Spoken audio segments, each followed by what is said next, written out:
Estamos aqui com o professor Elias Machado, professor da Universidade Federal de Santa Catarina. Ele é um dos fundadores do grupo de pesquisa em jornalismo e como jornalista já foi diretor, editor, repórter, colaborou com jornais, rádios, revistas e assessoria no Brasil, Espanha e Portugal. Bom dia, professor. Bom dia. Qual que é a nova proposta no seu livro para o ensino de jornalismo online?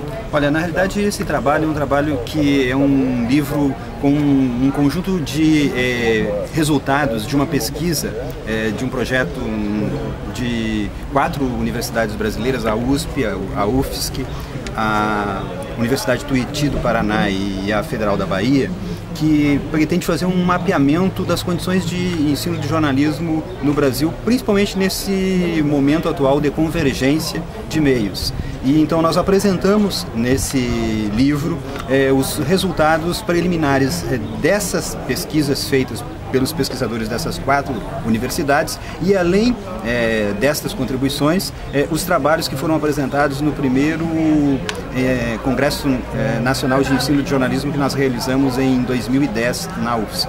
Ah, sim.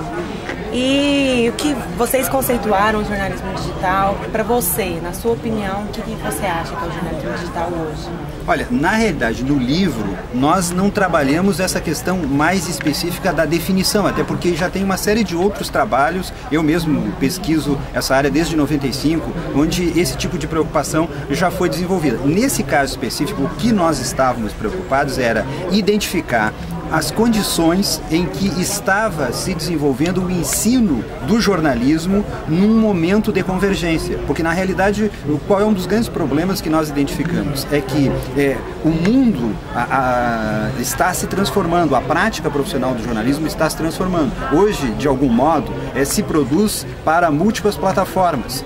E isso exige do profissional uma nova percepção, um conjunto variado de novas competências, mas o fato é que, em boa medida, os cursos não estão se adaptando. Para ficar mais claro, né? Hoje o profissional deve ter uma visão mais multifacetada, mas a grande maioria dos cursos ainda ensina rádio, jornal, impresso, televisão. Quando na prática, no mundo do trabalho, independentemente se trabalha numa grande organização ou num sindicato, não se trabalha mais para rádio, para jornal, para televisão ou para a internet. Na realidade, se precisa de um profissional que tenha uma percepção, que produz conteúdos que podem ser difundidos em diferentes plataformas. Ah, sim. E hoje em dia, com essa disseminação das redes sociais, ajudou de alguma forma, você acha, a fazer jornalismo? Ajudou e complicou. Por que ajudou? Ajudou porque hoje, na realidade, inclusive as redes sociais são um espaço para a apuração e para a circulação e a difusão das informações jornalísticas produzidas. Mas complicou por quê?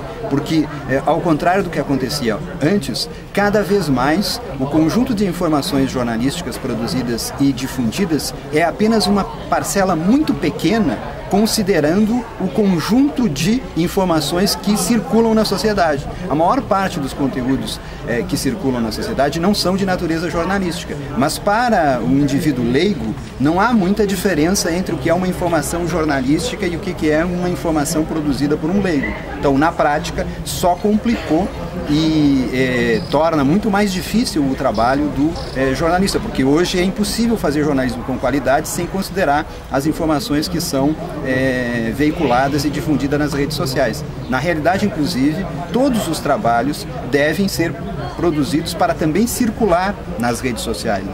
Sejam os grandes jornais, até um jornal laboratório. Quer dizer, um jornal laboratório hoje não tem sentido se o jornal é impresso e se esse jornal também não tem uma conta no Twitter, se esse jornal também não tem um blog, não tem um site, não tem um portal, porque hoje todas essas plataformas estão articuladas entre si. E tem um artigo seu na internet, é o Cyberespaço como fonte para jornalistas. Você debate como escrever com essas fontes. E quais você acha que são os principais apontamentos que tem ao longo do texto? Olha, na realidade esse é um artigo que eu escrevi faz bastante tempo. Esse é um artigo que eu escrevi lá no começo, na virada dos anos 2000. E o que eu naquela época já chamava a atenção é que, de fato, hoje o ciberespaço é uma fonte essencial. Qual é um dos grandes mitos que tem no jornalismo? É que o lugar de jornalista é na rua. Só que o ciberespaço é cheio de ruas. As ruas hoje também são virtuais. A maior parte, às vezes, talvez hoje, às vezes seja mais interessante navegar pelas ruas cibernéticas do que pelas ruas materializadas numa cidade. Por quê? Porque há um conjunto enorme de informações disponibilizadas no ciberespaço. Então é muito importante que um repórter, seja no serviço de pré-apuração, seja no serviço de apuração, veja o caso mesmo, que para te documentar, para me entrevistar, tu acessou um texto meu que estava na internet, né? Isso é básico. Antes mesmo de conversar comigo, tu já tinha um conjunto de informações. Isso é apenas um exemplo. Tu também pegou informações aí do meu currículo Lattes, né, para fazer o resuminho, para me apresentar. Então, na realidade, o que eu chamava atenção é para esse aspecto. Hoje, o ciberespaço é essencial para a elaboração da documentação prévia a uma entrevista, é essencial para o levantamento de pautas e é essencial para checar as informações. Então, fazer jornalismo hoje pressupõe ter competências e habilidades para identificar no ciberespaço fontes, bases de dados com informações, né?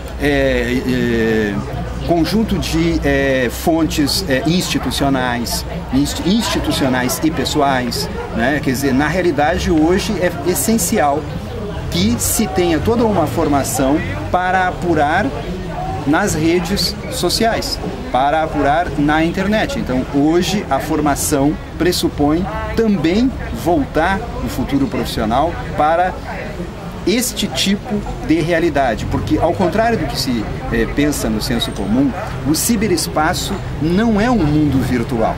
O ciberespaço é um mundo real, ou seja, ele é um mundo agregado ao mundo físico e material, ou seja, os dois hoje eles estão sobrepostos. Então, não é possível trabalhar hoje em dia, na minha avaliação, esse é um dos aspectos que eu chamava a atenção no texto, bem no jornalismo, se nós desconhecermos o ciberespaço. Porque o ciberespaço é uma forma de complexificação da realidade contemporânea, né? Antigamente nós poderíamos viver sem o ciberespaço. Hoje não é mais possível. E tanto isso fica mais complexo a partir do momento que antigamente para acessar o ciberespaço eu dependia da internet. Hoje, com a mobilidade, uma boa parte, ainda que no Brasil isso seja complicado por causa, por exemplo, aqui em Uberlândia, qual foi a minha surpresa? Chegando aqui eu não pude acessar o 3G, né, porque o 3G não funciona direito. Né? Então, na realidade, mas isso não é um problema do ciberespaço, é um problema do nosso sistema de telefonia que está aquém do que é esperado. Mas projeta-se que com o desenvolvimento das redes 3G, 4G, com um sistema de telefonia que atinja a totalidade da área geográfica do país, que se possa ter acesso com grande velocidade a todo esse conjunto de informações que é essencial, né? E que está no dia a dia de cada um de nós. Seja, por exemplo, pelo celular eu posso acessar a minha conta bancária, posso pagar impostos, posso declarar imposto de renda, eu posso fazer tudo. Então, se eu posso fazer todas as atividades do meu cotidiano através do ciberespaço, é evidente que um jornalista não tem como desenvolver a sua prática profissional desconhecendo que tudo passa pelo ciberespaço. Então, tá bom. Muito obrigada, meu professor.